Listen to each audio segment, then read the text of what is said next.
पारंपरिक परिधान और हाथ में मछली। भाजपा उम्मीदवार कौस्तव बागची ने अनोखे अंदाज में शुरू किया 9 वर्ष का प्रचार।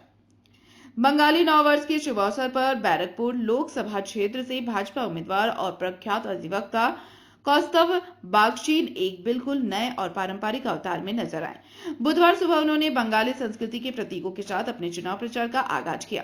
पारंपरिक वेशभूषा और मछली ने खींचा ध्यान। सुबह सुबह कौस्तव बागची को शुद्ध बंगाली अंदाज में धोती और पंजाबी पहने देखा गया। इस दौरान सबसे ज्यादा चर्चा उनके हाथ में मौजूद मछली रही। बंगाली परंपरा में 9 वर्ष के पहले दिन मछली खरीदना और घर लाना शुभ माना जाता है। इसी परंपरा का निर्वहन करते हुए कौस्तव बागची ने स्थानीय बाजार का दौरा किया और जनता के बीच जाकर उनसे सीधा संवाद किया।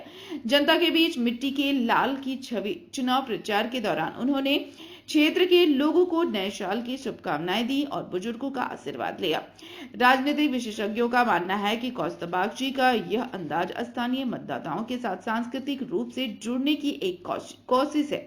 जब वे हाथ में मछली लिए बाजार से गुजरे तो आम जनता और दुकानदारों के बीच कौतूहल और उत्साह देखा गया। आज से नए साल की शुरुआत हो रही है। मैं यहाँ की मिट्टी का बेटा हूँ और अपनी परंपराओं के साथ जनता की सेवा करना चाहता हूँ। मां काली और बैरकपुर की जनता के आशीर्वाद से जीत हमारी होगी। कौस्तव बागची भाजपा उम्मीदवार सुबह की इस विशेष पदयात्रा में उनके साथ भारी संख्या में भाजपा कार्यकर्ता और समर्थक भी मौजूद थे, जो जय श्री राम और शुभ 9 वर्षों के नारे लगा रहे थे। बैरकपुर की राजनीति में इस बार का मुकाबला काफी दिलचस्प होता जा रहा है। আজকে কোন ওয়ার্ডে প্রচার সারলেন? ধুতি পাঞ্জাবি, হাতে হাতে মাছ, রুই মাছ।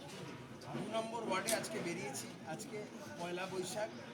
আমরা সকলের যেন নতুন বছর ভালো হয় সেই কামনা করছি। সবাইকে পয়লা বৈশাখের শুভেচ্ছা জানাচ্ছি। আর আজকে আমাদের সমস্ত কার্যকর্তাদের সাথে আমরা একসাথে মাছ ভাত খাবো। হাতে মাছ নিয়ে অভিনব প্রচার। অভিনব প্রচারের ব্যাপার না, অনেকে বলে বেড়াচ্ছে বিজেপি আসলে নাকি মাছই বন্ধ করে। আমরা বলছি বাঙালি মাছ ছাড়া বাঁচবে কি করে? মাছে ভাতে বাঙালি কথা বলে। মাছে ভাতে বাঙালি থাকবে, বাঙালি মাছে ভাতে আর থাকবে বিজেপির সাথে। এটা পয়লা বৈশাখে বাঙালিরাই বলছে যে থাকবে বাঙালি মাছে ভাতে আর থাকবে বিজেপির সাথে।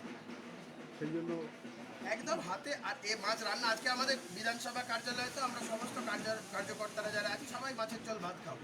বাঙালি মাছ ছাড়া চলবে না, বাঙালিদের মাছ ছাড়া চলে না, বাঙালিদের মাছ ছাড়া চলতে পারে না। প্রচারে আপনি প্রার্থী হাতে মাছ নিয়ে বেরিয়েছেন, কি বলছে সাধারণ মাছ মানুষ? তো প্রচন্ড শুভ।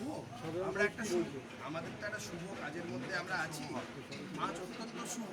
তো সেই জায়গায় সবাই সবার সাথে আমি শুভেচ্ছা বিনিময় করছি, কুশল বিনিময় করছি। সবাই এই কথাটাই বলছে যে খুব ভালো করেছো। নাহলে বিভিন্ন মানুষজনকে তো বোঝাচ্ছে তৃণমূল কংগ্রেসের তরফ থেকে যে বিজেপি আসলে নাকি মাছ বন্ধ করে দেবে। তাই আমরা মাছ হাতে নিয়ে বলছি যে আজকে সবাই আমরা মাছ ভাত খাবো, আপনারাও খান। আমরা মাছ ভাত ছাড়া আমাদের চলবে না। আমরা বাঙালি, মাছ ভাত ছাড়া বাঙালির চলে না, চলবে না, চলতে পারে না। প্রচারে ইস্যু কি রাখছে? হ্যাঁ, প্রচারে ইস্যু কি রেখেছেন? আমি ব্যারাকপুরের ভূমিপুত্র। ব্যারাকপুরের মানুষ আমাকে যখন ডাকবে তখন পাশে পাবে। আমি ব্যারাকপুরের মানুষের কাছে প্রতিজ্ঞাবদ্ধ আগামী 5 বছরের মধ্যে মেট্রো সম্প্রসারণের কাজ এগিয়ে নিয়ে যাব। আমি ব্যারাকপুরের মানুষের কাছে অঙ্গীকারবদ্ধ ব্যারাকপুরের বন্ধ কলকারখানা খুলব। আমি ব্যারাকপুরের মানুষের কাছে উন্নততর স্বাস্থ্য শিক্ষা দেওয়ার ক্ষেত্রে বদ্ধপরিকর।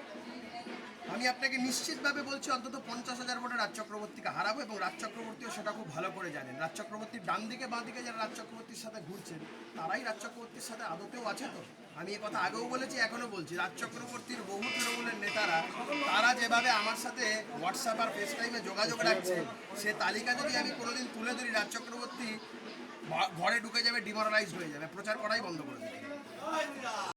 बैरकपुर से ब्यूरो रिपोर्ट, पीवीटीवी न्यूज।